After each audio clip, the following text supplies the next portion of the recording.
The Business of AI podcast, exploring how businesses are using AI to build services and tools, transforming organisations and delighting consumers. Produced by UKAI and hosted by Zara Shah. Women in AI. AI is our business. Hi, Tram. Thank you so much for joining the UKAI Women in AI podcast today. I'm Zara Shah. I would love for you to introduce yourself to people watching and listening. Yes. Hi, Zara. Hi, everyone. First, it's a great pleasure and honor to join the UK AI Women in AI podcast. And thanks, Zara, for the invitation to join. So I'm Nguyen, and I run the Center for Finance, Technology, and Entrepreneurship. And I'm also the chair, woman of Global Women in AI. So, Tram, how did you start your career journey? So it's been a long journey. I started my career in finance. I would say in a high pressure global markets and wealth management environment. I used to be a trader in New York in capital markets. And then I moved to London, where I switched from being in capital markets to wealth management, working for UBS and covering Asia and emerging markets. And I believe that my understanding of traditional finance world helped me to shape who I am today and forge me. My career has been a lot of different series of, let's say, reinventions, from Wall Street trading rooms to wealth management, from banking to entrepreneurship, because after my 15 years in traditional finance, I decided to set up my own and become an entrepreneur myself, where I co-founded CFT back in 2017, and it has become now a global educational platform in digital finance, where we have in operating and alumni in over 130 countries, working alongside many governments and partners all around the world, being in the UK, but also in Asia and the Middle East. We work with a lot of industry experts. I saw that was a big gap why I set up CFT, because I saw a structural gap.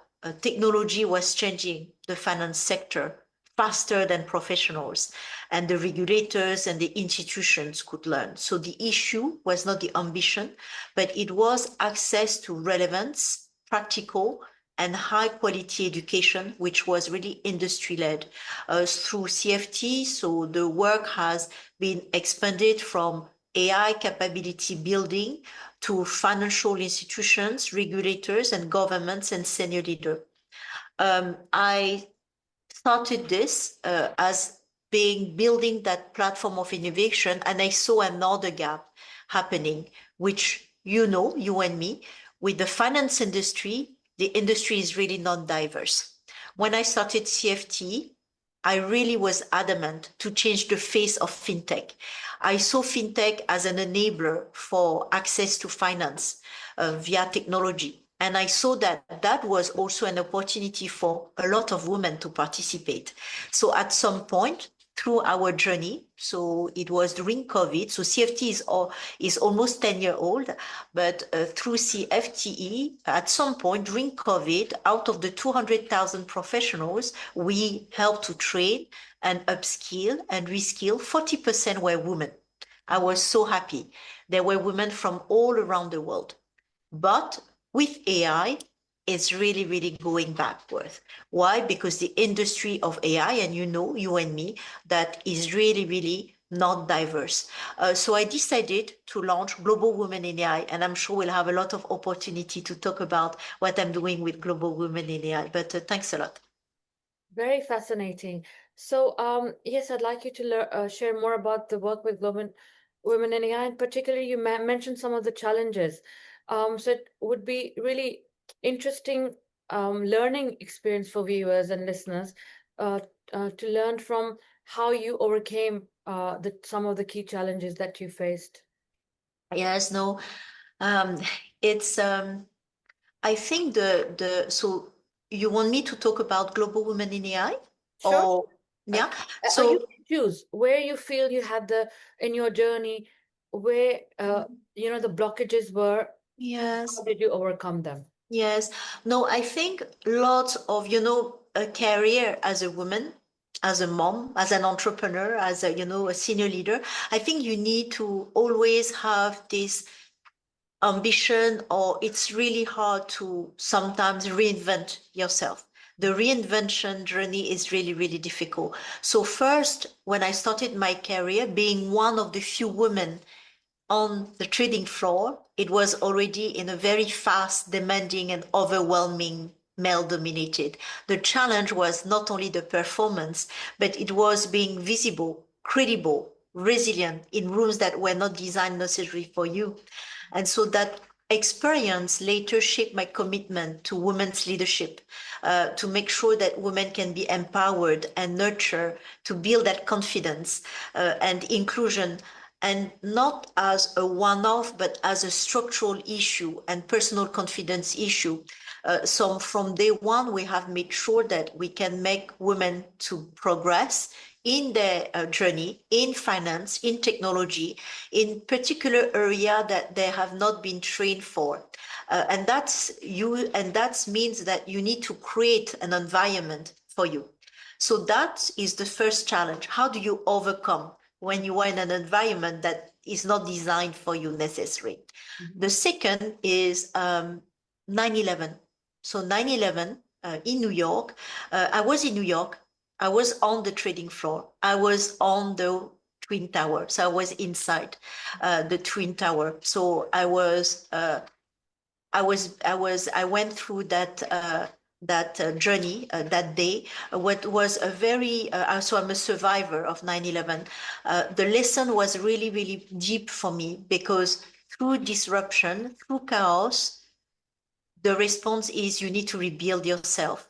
And that crisis does not automatically be resilience, but choosing to rebuild does, because you lose everything. You lose your home, you lose all your colleagues, you lose everything. How do you rebuild yourself and make sure that you are part of a very, very strong, nurturing team together? So that has shaped me a lot, and that has always left me with that reinvention through your path and your journey.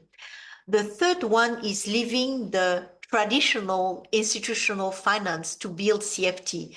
That's another transformation, moving from a very respected institution career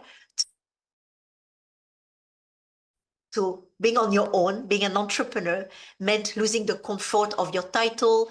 You don't have salary, you don't have structure. The shift require a lot of rebuilding identity, from being an employee to a founder, from an expert to a builder, from a career progression to actually make your job as a mission. So the way through was to stay close to the problem that I identified, which was a lot of people around the world needed to rebuild themselves, to reskill. The institutions needed to adapt. Regulators needed a common language for innovation. And so that's why, through that mission of education at scale, how do you empower and bring knowledge to as many people as possible, whether they are a graduate to a senior leader or government? That was the mission, to bring education to everyone at scale. That has helped me to build myself through that mission that perhaps I didn't have when I was in a corporate environment, but through my entrepreneurship journey, I have tried to reinvent myself and believe in that mission. So that, I think, has helped me a lot. Through COVID and scaling digital and education under pressure. Why am I saying that? Is that because it has been a really tough journey at the beginning of CFT, where online education at scale was not so adopted. But through COVID, because the travel changed, the events, the physical production changed, CFT had to adapt really, really quickly. So the team created virtual campuses, supported professionals online, bringing all our industry experts to teach online. That's helped us to scale much, much faster and adopted online education via the government, via our ecosystem, and a lot of people were able to actually access really good industry knowledge wherever they are. So I think my message would be transformation does not wait for ideal condition. You don't have to have a perfect condition to be able to do the job that you want. You may not choose the disruption, but you choose whether you want to rebuild. And that was perhaps the message I wanted to share through my different journey and challenges that has helped me to shape who I am today. I mean, it's your journey has been very, very challenging, I can see. Um, would you like also to tell us a bit more about your work with global women in AI? Yes, no, thanks a lot. So Global Women in AI, it's a very empowerment initiative to really respect the fact that today, if you look at if you look at the top leaders, the 100 top leaders that are driving change in AI, 10 only are women.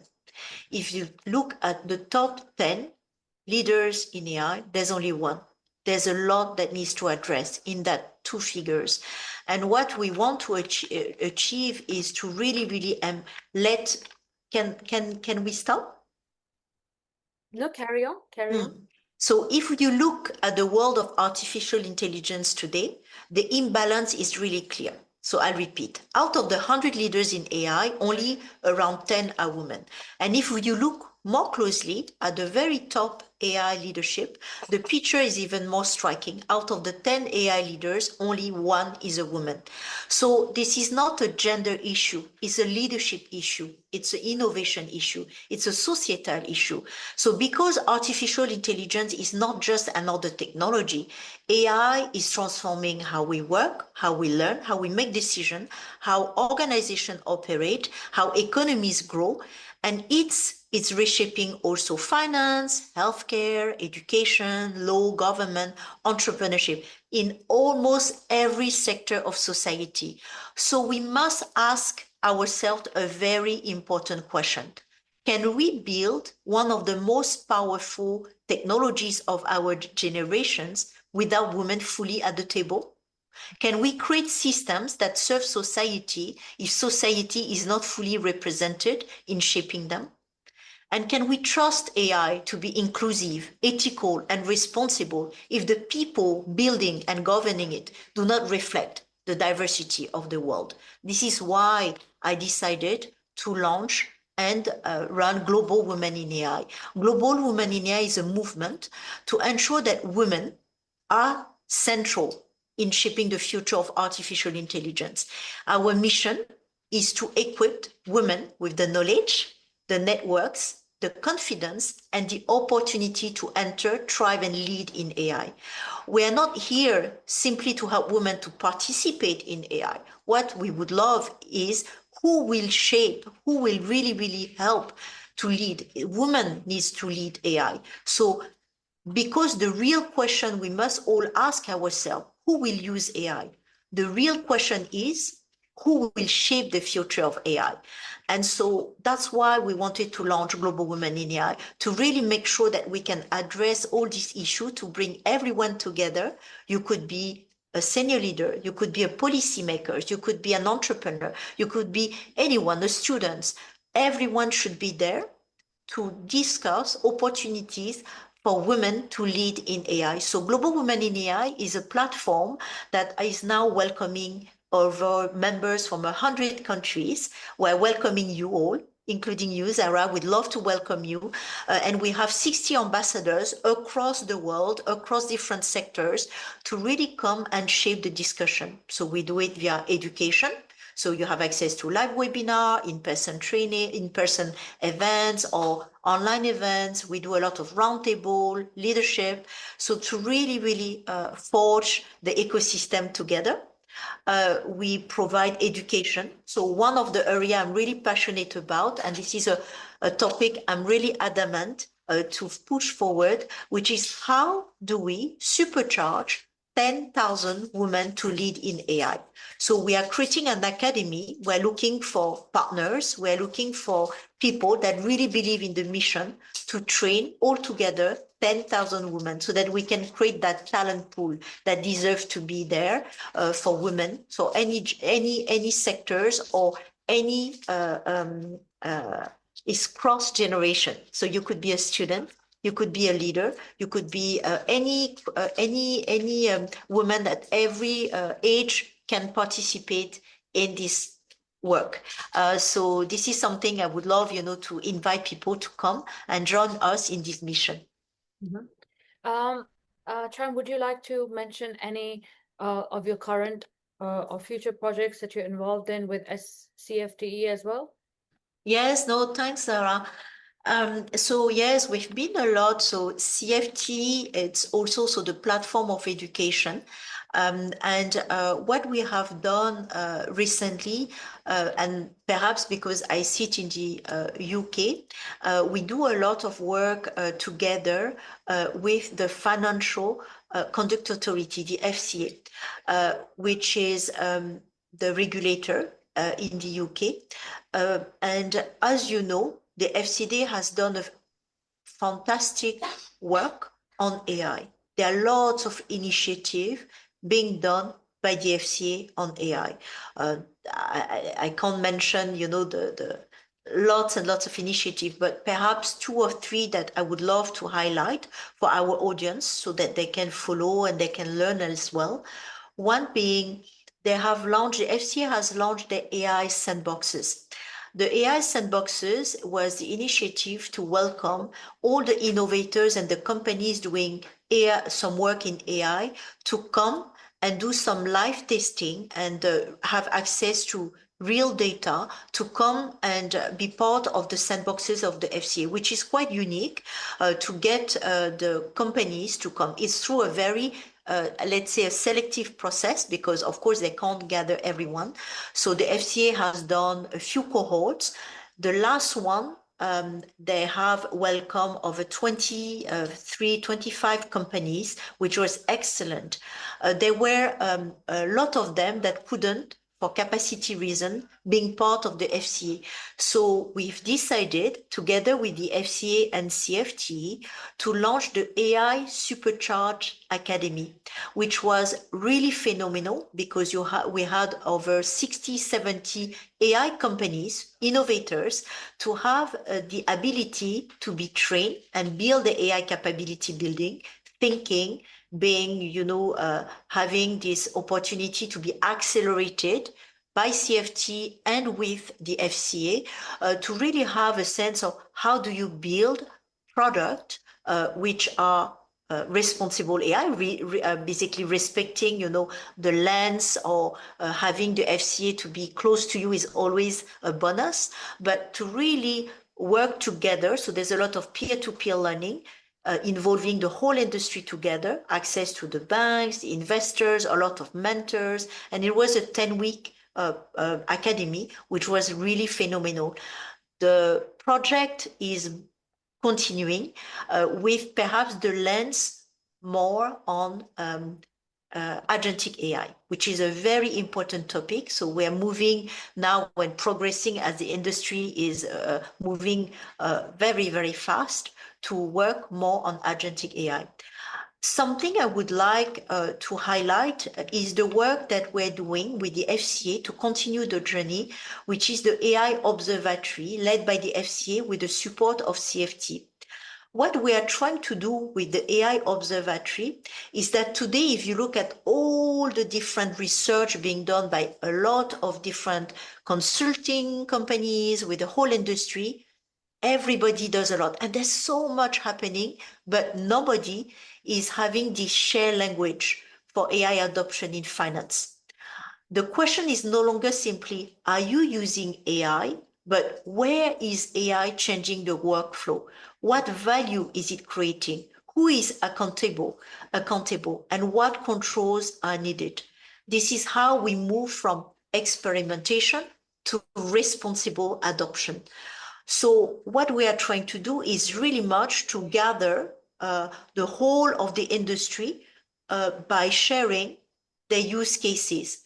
And it's not on purely on use cases that is framed in a certain way, but is really, really deep into analyzing who is doing what so that it can be shared in a very structured way. So wherever you are, being a bank, you can really have a repository, a list of all the use cases of all the banks, what they're doing, and then you can have a constant update. So this is what we have started to do, which we love, to share and to help the industry together. So I'm inviting you to participate. So if you are a bank or an organization that you like, and you know that you are doing something that is already something that you can share at scale, very happy, for you to join the work and to share your use cases, because it will be placed in the AI observatory at the FCA. Okay, that's very useful information for people watching and listening. Also, would you like to share how you think people could, enter, especially women in the AI sector? And you just mentioned some of the challenges. What advice would you offer to somebody who's just starting out? No, thanks a lot. I think you totally, I think the most important for me by far is that if you haven't started your AI literacy, start learning, start being really curious. We have the chance now, perhaps, compared to previous years, there were nothing available. Today, everything is available. You can learn, you can attend a lot of events, you can participate and be an actor. You can't be the passenger, you need to be the driver. You need to really own the space. So I would encourage any woman to start their journey in AI, which means start your AI literacy, learn all the use cases that is happening. There's so much happening in our industry, and there's a place for everyone. As you can see, the industry needs women. So any woman, if you don't know how to, join in. There are lots of different ways you can be part of our Global Women in AI, for example, but you can really, really start doing. You don't need to be an AI practitioner. You can be by learning, by practicing, and you also need to build at another level where you can join, community and be part of something big and have this global community that will bring you, a lot of value by keep learning and keep, progressing by being really connected with everyone. So I think the networks is important. Learning is important, and mentorship is important. You need to also be close to people that are doing it so that you can have role models and you can follow, their journey. I would say you don't need to be an AI geek, or you don't need to be a technologist. Today, what we call that, you can be a supercharged professionals, which means that you have perhaps already your own domain of expertise. Don't assume you start from scratch. You are already someone that have a huge background and your deep knowledge of something. It could be in finance, in legal, in security, whatever it is, that is very valuable. Add the AI, add digital tools, build your, network and build your confidence. And I think you'll start your journey. And so it's not too late, because we are just at the beginning of the AI revolution. Thank you, Tram. How can people get in touch with you? Yes, so lots of different ways. They can connect with me through LinkedIn. So through LinkedIn, they can reach out to me. There's, of course, Global Women in AI, which is a large community where they can connect with me, but they can connect with a lot of other women. So it's available to every woman. So I'm inviting, everyone to come and be part of it.